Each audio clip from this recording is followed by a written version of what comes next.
राज्यामध्ये जवळपास 660 लाख टन ऊस गाळप पूर्ण झालंय। आतापर्यंत 60,22,000 क्विंटल साखरेचं उत्पादन झालंय। ऊस नसल्यामुळे 14 साखर कारखान्यांची दुरांडी बंद झाल्याची माहिती साखर आयुक्तालयाकडून देण्यात आली आहे। देशात कांदा आणि टोमॅटोच्या किमती स्थिर राहण्याचा अंदाज कृषी मंत्रालयाने वर्तवलाय। कांद्याच्या उत्पादनामध्ये 19% आणि टोमॅटोच्या उत्पादनामध्ये 1.06% वाढ होण्याची शक्यता वर्तवण्यात आली। अलिबागचा पांढरा कांदा बाजारामध्ये येण्यास सुरुवात झाली। यंदा अवकाळी पावसामुळे पांढरा कांदा बाजारामध्ये येण्यास थोडा उशीर झालाय। सध्या बाजारामध्ये पांढरा कांद्याला 200 रुपये प्रति माळ असा दर मिळतोय। पुढील 15 दिवसांमध्ये मोठ्या प्रमाणामध्ये पांढरा कांदा दाखल होणार आहे। वाशिम जिल्ह्यामध्ये गहू पिकावरती करपा रोगाचा प्रादुर्भाव झालाय। शेतकरी सतत फवारणी करतायत पण त्याचा कोणताही फायदा होत नाहीये।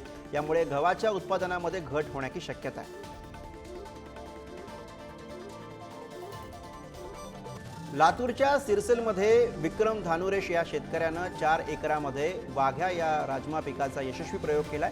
धानुरे यांना राजमा लागवडीसाठी एकरी जवळपास 17,000 रुपये खर्च आला। यामध्ये एकरी 8 ते 10 क्विंटल उत्पादन मिळण्याची आशा धानुरे यांना आहे। हिंगोलीच्या औंढा नागनाथ परिसरामध्ये भुईमुगाच्या पेऱ्यामध्ये वाढ झाली आहे। मुबलक पाणी असल्यामुळे अनेक शेतकऱ्यांनी भुईमुग पेरणीला पसंती दिली। यावर्षी भुईमुग पिकांचं उत्पन्न जास्त होण्याची अपेक्षा शेतकऱ्यांनी व्यक्त केली। हिंगोलीच्या वसमतमध्ये कुरुंदा गिरगाव परिसरामध्ये वानरांनी हैदोस मांडलाय। वानरांच्या टोळ्यांनी शेत शिवारामधील अनेक पिकांचं नुकसान केलंय। वन विभागाने लवकरच वानरांचा बंदोबस्त करावा अशी मागणी शेतकरी करतात। हिंगोलीमध्ये 1814 शेतकऱ्यांनी बोगस पीक विमा भरल्याचा प्रकार उघडकीस आलाय। शासकीय जमिनीवरती पीक विमा भरल्याचं समोर आलंय। या सर्व घटनांची कृषी सहाय्यकामार्फत तपासणी केली जाणार आहे।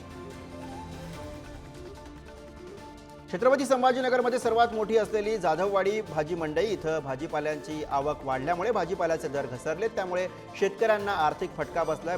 पालेभाज्यांवरती केलेला खर्च सुद्धा निघत नसल्यामुळे शेतकरी चिंतेत सापडले।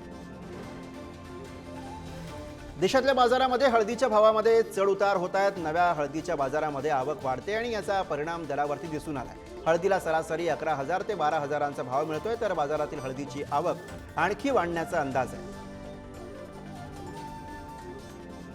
यवतमाळच्या उमरखेड तालुक्यामधील डोंगरगाव इथल्या युवा शेतकऱ्यांना तब्बल 3.5 ते पावणे 4 एकरावरती चिया पिकाची पेरणी केली आहे।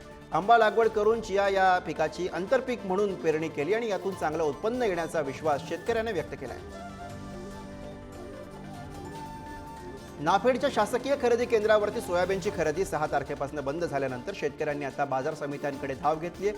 सोयाबीनला अवघा 3,830 ते 4,100 रुपये असा दर मिळत असल्यामुळे शेतकऱ्यांनी नाराजी व्यक्त केली आहे। हमी भावात सोयाबीन खरेदीसाठी नाफेडच्या खरेदीला मुदतवाढ देण्यात यावी अशी मागणी शेतकऱ्यांकडून करण्यात येते।